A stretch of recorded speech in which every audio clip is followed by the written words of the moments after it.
So my name is Jim Otteson. I teach at the University of Notre Dame. I teach in the business school at Notre Dame. I was an undergraduate there, and did not study business as an undergraduate. After leaving Notre Dame, I went and got a PhD in philosophy at the University of Chicago. Spent most of my career at all of my career at other institutions. Returned to Notre Dame as a professor just 2 years ago. So I just finished my second year at Notre Dame. That's all right. Maybe that's God calling, saying, get going. Speaking of God, one of the things I can do now at the University of Notre Dame that I have never been able to do in my career until now is I pray before my classes. Never done that before. So I pray now before my classes. In any case, so I teach in a business school.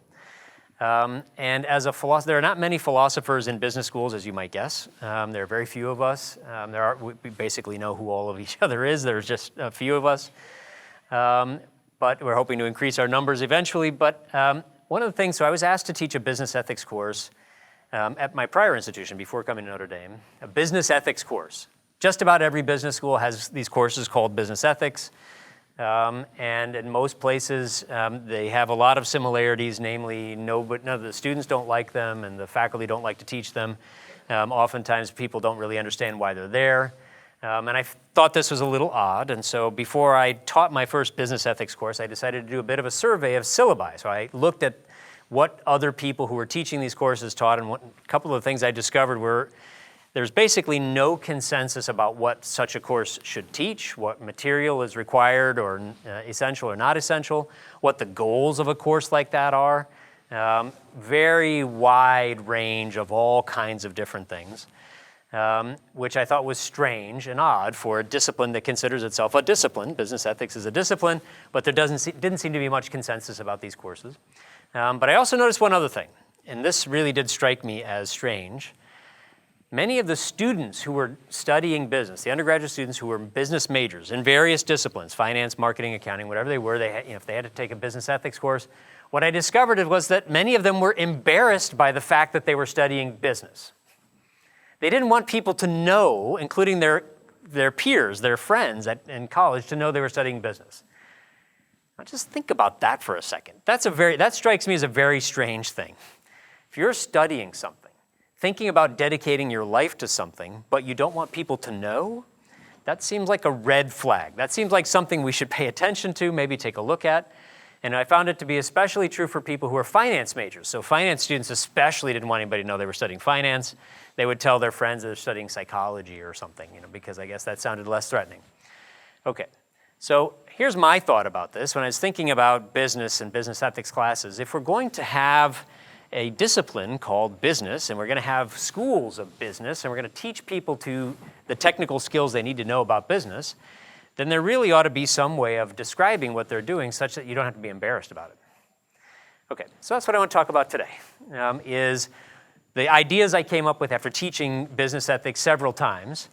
And I wanted to suggest, and I've told my students, and I would offer this for your consideration, that maybe there's something we might call honorable business, but even using that phrase, honorable business, a lot of people get very nervous about that phrase. So when I tell colleagues, especially in philosophy, I said my discipline is philosophy, I teach business ethics, they say, it must be a short class, or it's an oxymoron, all these jokes that you hear. You hear the same thing about honorable business. What could that possibly be? Some type of contradiction in terms. And one reason I think students have the reaction, the defensiveness that they have, business students, why they're defensive about it is because they know what the wider culture thinks about business. So these are just some headlines, some fairly recent headlines I've taken. I'm just showing them to you. The two on the left come from the Chronicle of Higher Education, which is arguably the leading newspaper of higher education. Business schools have no business in the university. This one below, abolish the business major. And take a look what it says. I don't know if you can quite read it. Anti-intellectual degree programs have no place in colleges. Anti-intellectual programs, okay. Yeah, let me say something about that in a second. And then on the right there, this is a book that came out from Cornell University Press in 2019. Nothing Succeeds Like Failure, the Sad History of American Business Schools. Okay, so maybe connected with the point I think you were implying, you might guess none of the people who wrote those articles, or those two articles of that book, they aren't business professors. They weren't business students. they're humanities professors. In all three of these particular cases, they're history professors. But I think this is a fairly pervasive view you get in a lot of places outside of business. So I think it's fair to say they probably don't have a lot of intimate, inside knowledge of the way business schools operate, so that's fair enough. Nevertheless, these are typical. This view about business and business schooling is quite typical, it's quite common, and I think this is part of what students take in. And I have to show you just one more, and I apologize for how small this is. Don't worry about trying to read it. This is a paper that came out a couple years ago that's actually encapsulating 7 different studies of people's opinions about business. And what did they find? And the highlighted portion there is, in 7 studies, we show that people see business profit as necessarily in conflict with the social good. Did you all catch that? Not it's sometimes in conflict with the social good, or it might possibly be, profit is necessarily in conflict with the social good. Yeah. This is a very common view. It's a very strong view. And I suggest that this has a lot to do with the overall view that business students are nervous and they're defensive and they're a little bit, they don't like to talk about, a little bit embarrassed about why they study what they're studying, about what they're studying. And I think it's partly because they know what the wider culture thinks about it. And, just think for a second. Who's the villain in most Hollywood movies? Well, it is often the CEO of some multinational corporation who's doing bad things behind the scenes that other people don't know about. And you need some people who are going to figure this out. And yeah, that's a very common view, and I think this is part of the view that students imbibe. So, when we talk about whether there can be such a thing as moral purpose of business, so I thought what might be useful in teaching a course on business ethics is not necessarily to start out with, well, what is utilitarian ethics and what is deontological ethics, so different theories of ethics or meta-ethics, but instead ask this question: can there be a moral purpose in business? If you want to be a moral person, if you want to lead a life that you can be proud of as a virtuous person, is there some way to do that while participating in business? In other words, such a way that you're not being virtuous in the evenings and on the weekends, but integrated throughout everything you do in your life. That's the question I want to ask. And if so, what is it? How could we do that? Could business be part of that? Okay, so here's the question I ask my students. Why would you want to study business? And usually when I ask them that, this is the total universe of possible responses that they think of, either to get a job or to make money. And business students themselves are asked, why are you studying business, by their friends who are studying other things. And the assumption is that these are the only 2 possible reasons you could want to study business. Now, is it true that business students want to get a job and make money? I assume it's true. You don't think it's true? I assume it is true they would like to get a job and make money. Is that true for every student at a university? Yes, I'm sure it is. Okay, so I don't think that distinguishes business students by itself. Still, let's take the hard case. Let's actually address the implied criticism. If that's the only reason you would go into studying business, indeed, if that's the only reason you're going to do anything is to make money, I think that's not a particularly inspiring reason. In fact, if the only reason this is a little bit of avuncular advice I give my students, if the only reason you're thinking about doing something is because somebody's going to pay you for it, that might be a red flag too.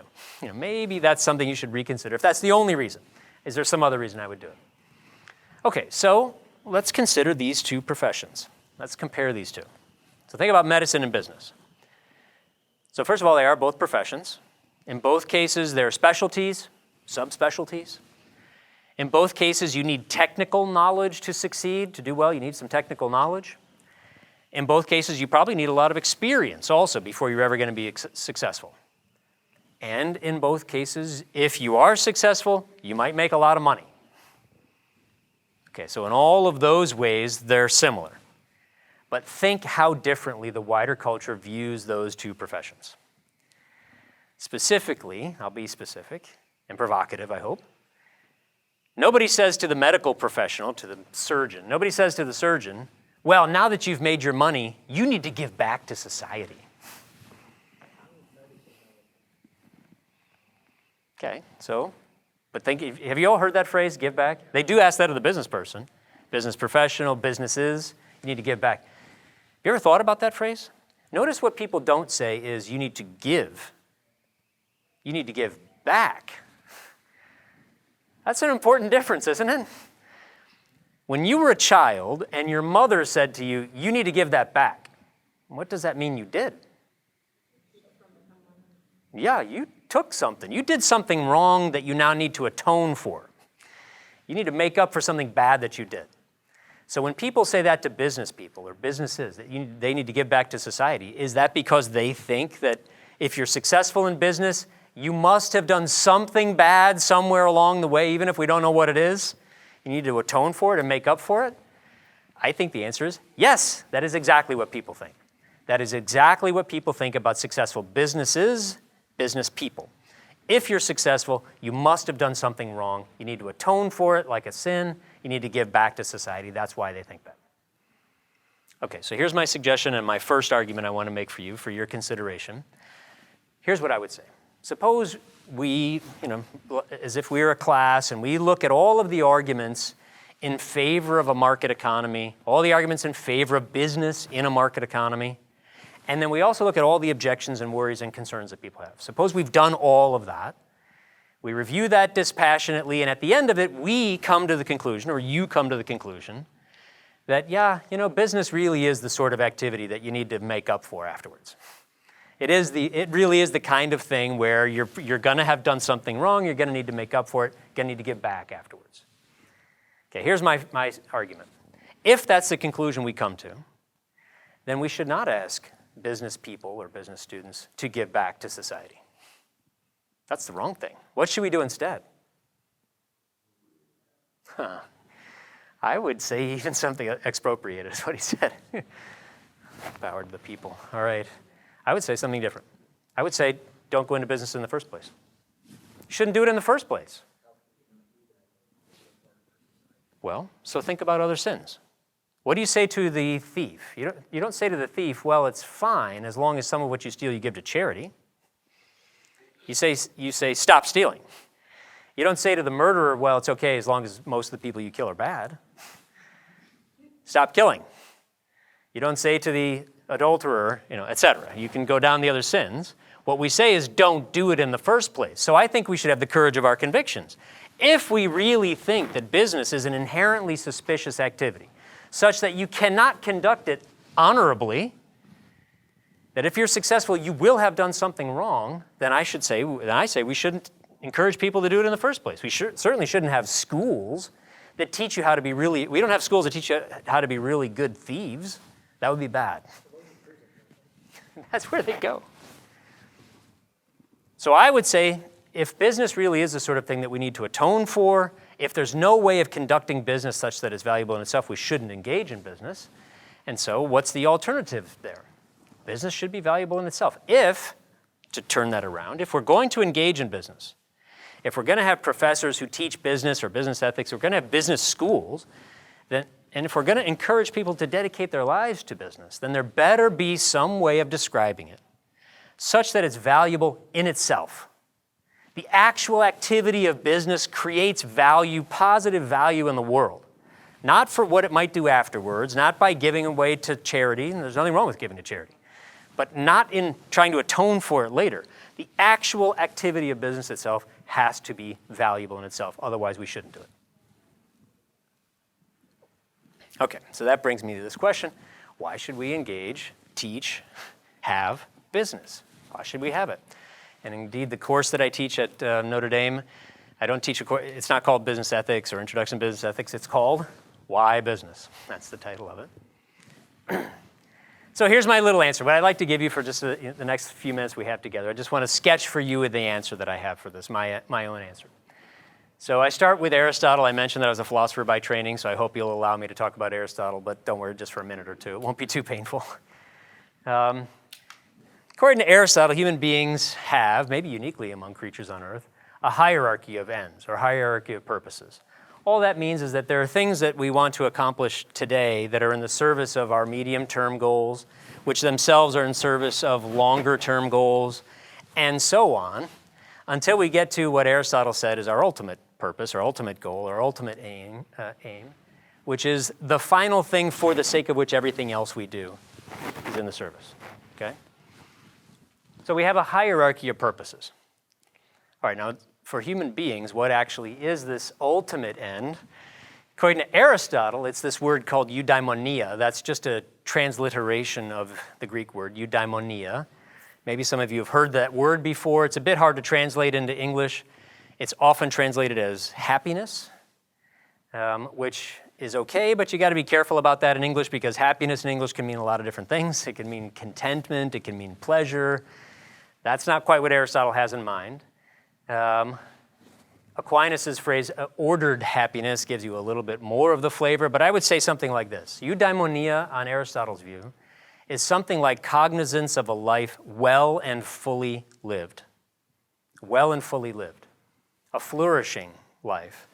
So here's how you might think about this. Here's a little heuristic device you might use. I give it to my students, I give it to you, and you can use it if it's of value to you. I call it the view from 120. The view from 120. What I mean by that is imagine yourself at the end of your life. You're 120 years old. You're looking back on the life you led. What life would you like to have led such that at the end of it, you believe that was a life worth having been led? Okay, now that's a hard question. It's a heavy question. But if you think about that, try to imagine what kind of a life you think would give you that favorable end of life judgment. Okay, then when you have some conception of what that would be, then what do? You just reverse engineer. What do I need to be doing 20 years from now for that to put me in a good position to achieve that life? 10 years from now, 5 years from now, today. What do I need to be doing today to give me a chance at accomplishing that life such that at the end of it, I would say that was a life worth having been led? That's the sort of idea I think that Aristotle has in mind. Now, we change our minds about this over time. We have more experiences. We grow up, we mature. Yes, that's true. And all that means that we need to keep doing it. We need to regularly engage and think whether the things we're doing today are actually setting us up on with good chances to achieve this ultimate end. So to achieve eudaimonia, then, we have to rationally order our life. It means the things we do today have to actually increase the chances of they serve the goals of a month and a year and 5 years, which themselves will, in fact, serve the goal ultimately of eudaimonia. And if we're doing stuff now that's taking us away from that, then we're leading a irrationally ordered moral life. Okay. All right, so far so good? All right, now, what does this have to do with business? All right, well, what I'm going to suggest is something similar, a kind of hierarchy of purpose. So I'm going to give you what I think is the proper context of business in only 5 steps. Very easy and simple. I think the first 2 steps are not particularly controversial, but I'll get controversial by the 3rd step. Here's the first step. Wherever you are, wherever we are on the political and economic spectrum, I think we all want a just and humane society. We want a society whose institutions are just, in other words, reflect justice, and in which the people, the citizens of the society, are treated humanely. Okay?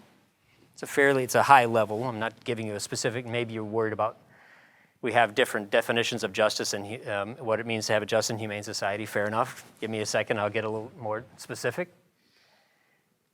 That's the highest level. Number 2, a just and humane society depends on various social institutions, a variety of institutions. Now that's going to be maybe political institutions, economic institutions, cultural institutions, if culture is an institution, religious institutions, etc. So there's a variety of institutions that are required to uphold a just and humane society. Okay, so far so good? I don't think that's too controversial yet. I'm going to get controversial now. Among those institutions, not the only one, but among them, is a properly functioning market economy. So it is one of the institutions that's required for a just and humane society, not the only one. There are others that are required too. Okay, now, you're all budding philosophers, I know. So if you read that sentence, even if you're willing to entertain the possibility, if you read number 3 there, what's the word you want me to know? Want me to define? What's the word that's doing a lot of work in that sentence? Properly, thank you. What is properly? Okay, right. Thank you. Here's number 4. Well, only 5, so. A properly functioning market economy is based upon honorable business. Ta-da, okay. Now what do you want to know? What's honorable? Thank you very much. What's honorable? Here's my answer. Honorable business is industries, firms, you. individuals, creating genuine value. What I mean by that is improving your own life only by improving the lives of others. That's actually two pieces. That's a little bit more substantive than you might initially think. On the one hand, it means never improving your life at the expense of somebody else. Never, even when you can get away with it, even when nobody would know. And improving your life only by creating genuine value for somebody else, meaning value that you believe actually improves another person's life. Because there may be plenty of cases where you think, yeah, we could have a mutually voluntary transaction here, but I don't think this is actually good for me, or you, or our souls, or society. So it has to be something you genuinely believe will create genuine value. And so then the idea here is that business people who are creating value like this can create to this hierarchy of purpose. And if you're doing it right, here's our little in-class quiz. Are you ready? If you're doing this right, there's one way and one way only that you can improve your own life. And that is what? Improving other people's lives. Only way to do it. Okay? This is just to show you that I can use PowerPoint. It's exactly, so thank you very much. One thing I had to learn in teaching in business schools is how to use PowerPoint. I didn't use PowerPoint as a philosopher, but yeah. So this is just to show you that these things are connected. But I would say, I would consider it a victory. I personally would consider it a victory if somebody who came out of our business school at Notre Dame and has a job wherever they're going. They're going to work at Deloitte, or they're going to work at EY, or wherever they're going to work. They're going to work for FedEx, or whatever they're going to work, some company they're going to work for. If somebody says, well, what are you going to be doing at FedEx? They say, oh, I'm going to be contributing to a just and humane society. And if the person says, well, what on earth do you mean by that? They say, well, give me 2 minutes and I'll explain it to you. And they tell exactly this hierarchy. What I'm doing on a day-to-day basis is creating genuine value so that I improve my life only by improving the lives of others, as is required by the properly functioning market economy that's part of the institutions that support a just and humane society. Okay? Okay, so there you have my sketch of that. Now, if you've ever taught students, you will know what the next question they always ask is this going to be on the test? Why do we care about this? Why should we care about any of this stuff about purpose and whatever? So here's one reason. Have you seen this graph before? I know some of you will have seen this graph. If you have not seen it, I encourage you to take a look at it. Show it to all your students in every class, no matter what you teach. So what are you looking at there? What you're looking at is the total amount of wealth created in the world for the last 2,000 years in real terms. In other words, discounted for inflation and differences in currencies. In real terms, total amount of wealth created in the world over the last 2,000 years, that's quite a remarkable hockey stick. Something dramatic happened. You might wonder what exactly happened. Oh, you have an answer? In the Industrial Revolution, a very good guess. Let's come back to that in just a second. I think I have one more graph, and then we'll talk about that. So this is now going back a little bit further. This is going back to 12,000 years ago, 10,000 BC. The difference here is I'm giving it to you per capita. So this is, again, in real terms, total amount of wealth divided by the number of people alive on the planet each year for the last 12,000 years.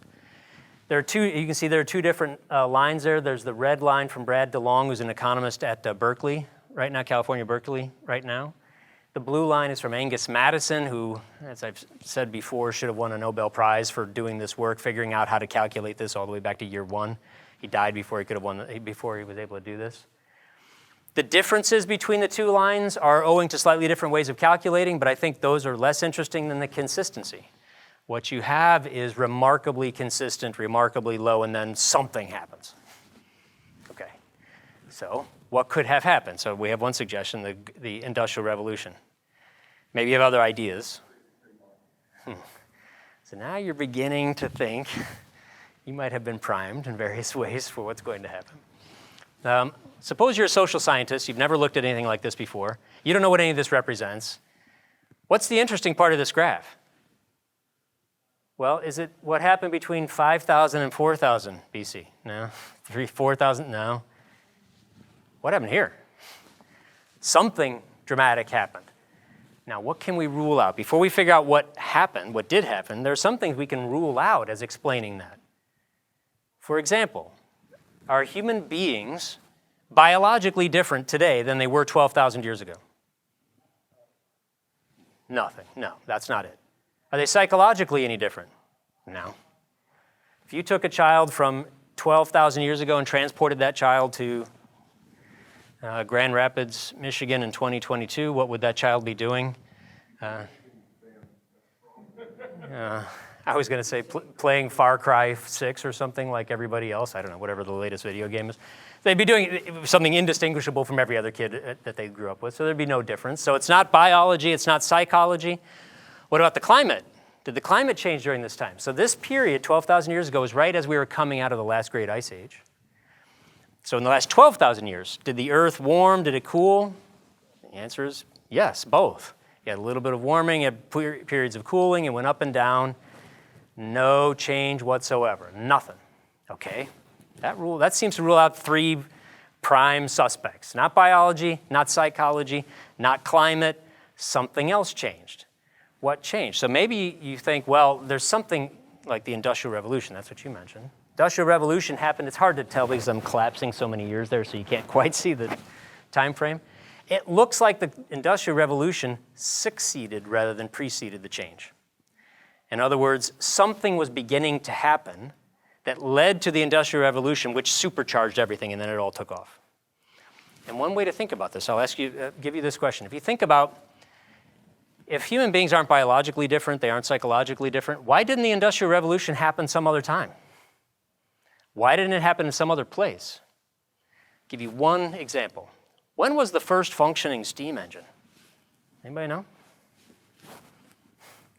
When did we have the first functioning steam engine? I mean, I'll give you a hint. That's usually connected with when we talk about the Industrial Revolution. It was what really basically spurred the Industrial Revolution. Yeah. Any ideas of the name of who we usually credit with coming up with the first steam engine? James Watt. That's usually the person. Yeah, right at the end of the 18th century. James Watt was a friend of Adam Smith's, by the way. You probably knew that, but they knew each other. Yeah, so that's where we usually credit it, except that's not true at all. We know that there was a fully functioning steam engine that occurred a little bit earlier than then. In fact, it was in the 1st century AD in Alexandria. There were some engineers who created a functioning steam engine for the emperor to celebrate his birthday. And what it did was it had exactly what you would imagine. It had some coals and embers that lit up on fire. It had a cauldron of water and burned, the heat boiled the water. Water came out, and what did it do? This little thing moved. It was small. It moved and was a whistle, made whistling noises. So they presented it to the emperor, showed him that it worked, and everybody said, "Oh, that's amazing, thank you," and they put it on a shelf. That was it. No Industrial Revolution. Now, why do I bring that up? Because things like that have to happen in the right kind of situation. I mean, if you think about 1000 AD, if I transported you back to 1000 AD and look at the world, and I said, there's going to be a place in about 800 years that's going to get really, really rich. What place would you guess if you looked at the world in 1000? Well, I mean, what's your guess? You have a guess? Yeah, what did you say? China. Yeah, I would have said China.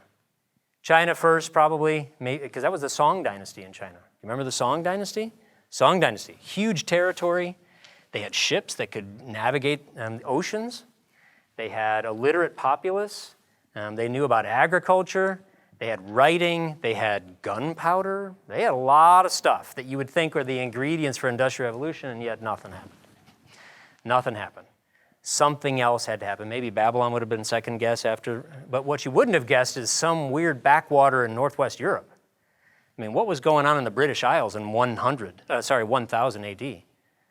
I mean, a bunch of savages killing each other. That's basically it.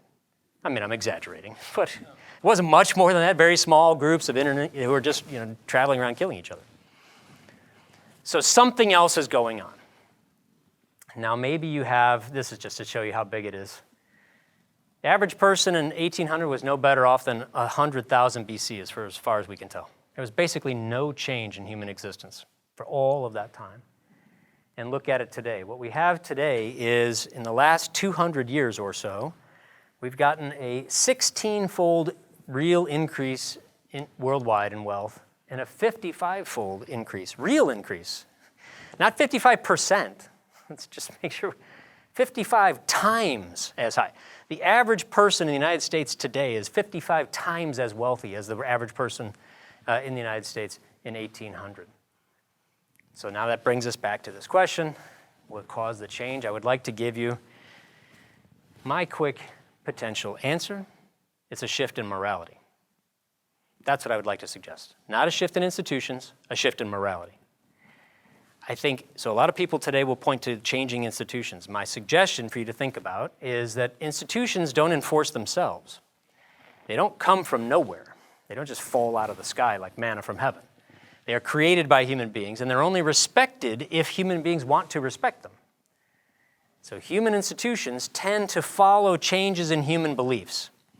Human beliefs change, institutions tend to change to respond in response to the changing beliefs. So my suggestion is that there was a shift in morality, and I'll illustrate it by this example. Who would like to be my guinea pig? How about you, since you've got a nice laptop or whatever that is? An iPad. Suppose I would really like to have that iPad. There are two ways I could get that from him, aren't there? What are the two ways I could get that iPad from him? Take it from him. Or buy it. I would like the record to show that the first thing you said was take it from him. Okay, so one way is I could steal it from you, right? I could kill you and take it. I could steal it from you when you're not looking. I could defraud you out of it. I could promise to pay you $1,000 or $10,000 next week, and you believe me and give it to me, and I run off to Las Vegas or whatever. So there are all of those ways.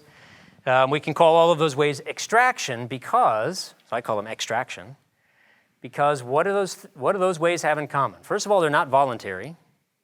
You didn't say yes. I didn't ask you your permission. If I stole it from you, I just took it. But what's the other way? Who benefited? Did anybody benefit from that transaction? If I steal your laptop, or sorry, your iPad, who benefits from that? Well, I do. Plus one iPad for me, minus one iPad for you, plus one plus minus one is zero sum.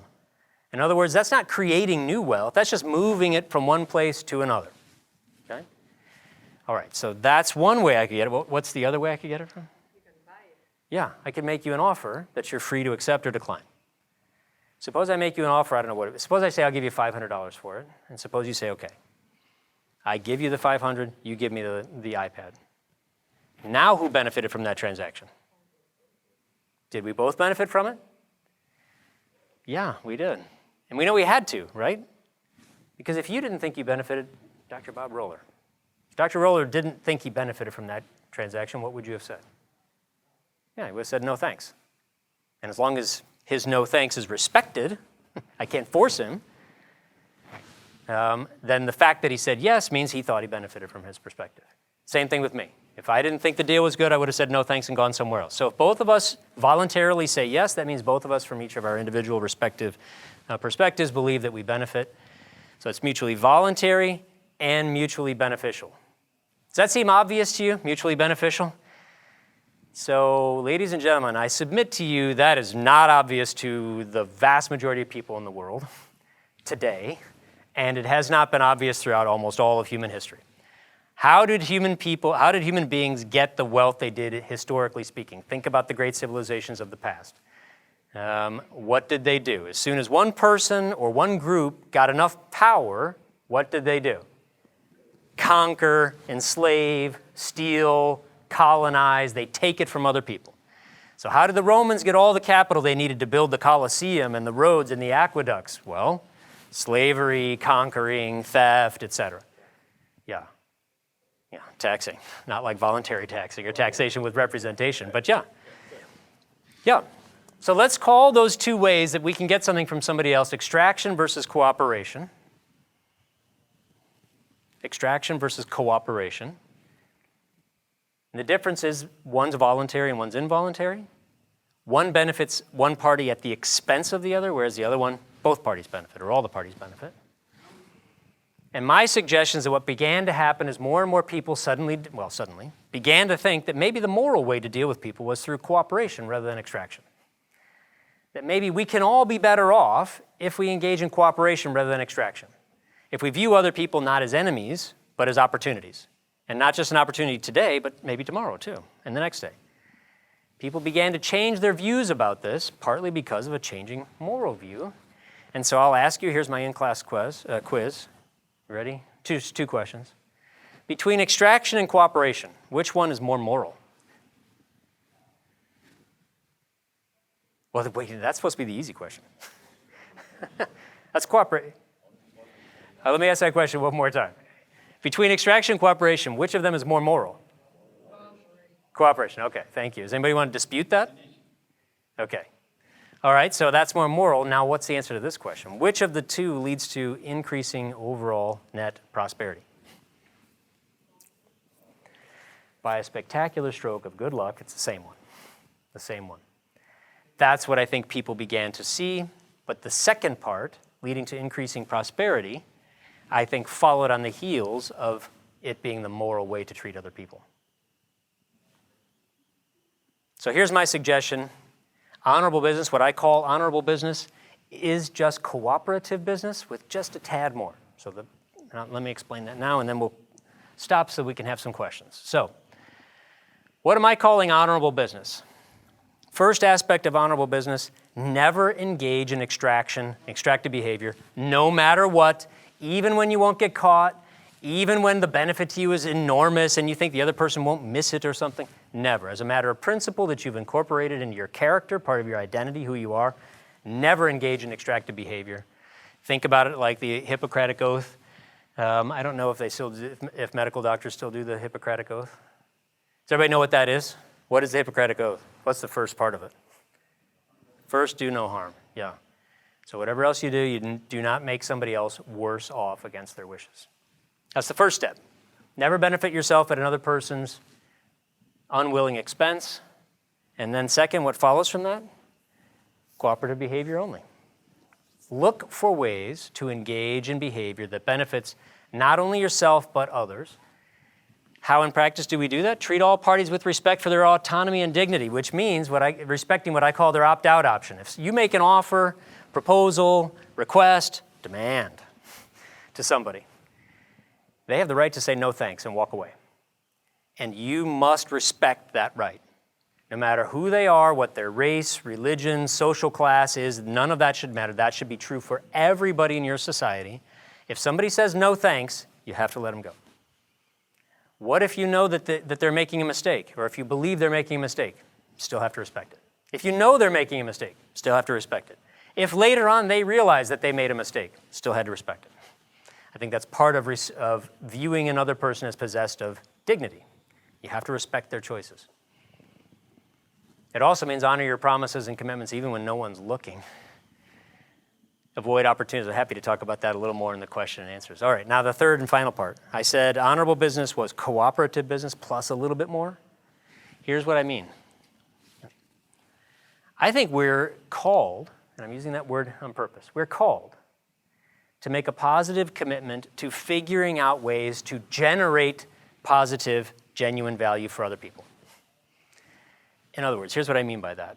Suppose you decide you're just going to sit on the couch in your apartment, play video games, and have people deliver your food to you. Not actually do anything, not creating anything, not producing anything, but you're not harming anybody. You're not making anybody worse off. You're just not contributing anything positive to society, and not directly anyway. What I would suggest is that might be the minimum that we can expect from you in society. So yeah, don't kill, assault, enslave, etc., cause unwanted injury, harm, etc. Yeah, okay. But you're capable of a lot more than that, aren't you? So I mentioned that I teach at Notre Dame, so I can say this, from a theological perspective. Let's suppose that you were created by God, in the image and likeness of God. What's one thing that, among other things, but what's one thing that God is? Creator. Maybe that's a central part of what God is. If you're created in the image and likeness of God, what are you also? A creator. So you were given the gift of life. You were given the gift of some kinds of talents and abilities and skills. That's a unique package that only you have. You were put in a position where only you are, which means there is some genuine value in the world that only you, literally only you in the history of the universe, can provide to the universe. You are uniquely situated and positioned to do it, which means I think you do have an obligation in light of those undeserved gifts, which is to be worthy of those gifts, to use them in such a way that you are participating in the way only you can in creating value also for others, and ultimately, I think, anyway, this is my personal perspective, in the unfolding of God's providence. You have a role to play. So I think that means we have to make a personal commitment to creating actual genuine value in the world. Okay. Yeah, let's not worry about fairness. We can talk about fairness later. Let's not worry about this either. All right. Okay, let me conclude. So here's the conclusion. I'm happy to hear, but if you have objections or worries or arguments or something, I'm happy to talk about them. Here's the summary of my argument.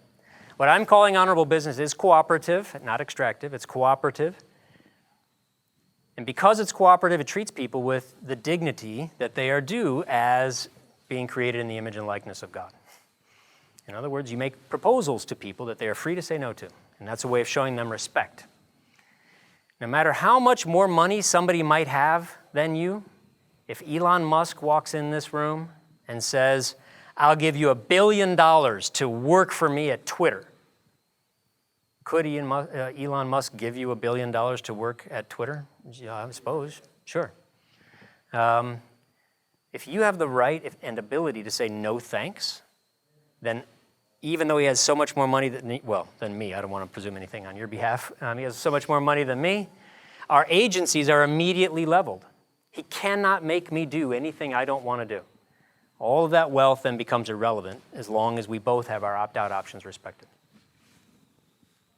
Okay, so honorable business is cooperative in that way, but what else does it do? It seeks to create, actively looks for ways to create genuine value, and therefore leads to increasing overall prosperity. Remember that long, low red line and the hockey stick shooting up? Like the miracle of compounding interest, the more of those kinds of transactions there are, the more people want to engage in those kinds of transactions, and you have this multiplier effect that takes off. And so if the question is put to us, what purpose or end should people engage in business? Remember, that's where I started. Why business? Why do we have business schools? Why are we teaching students business?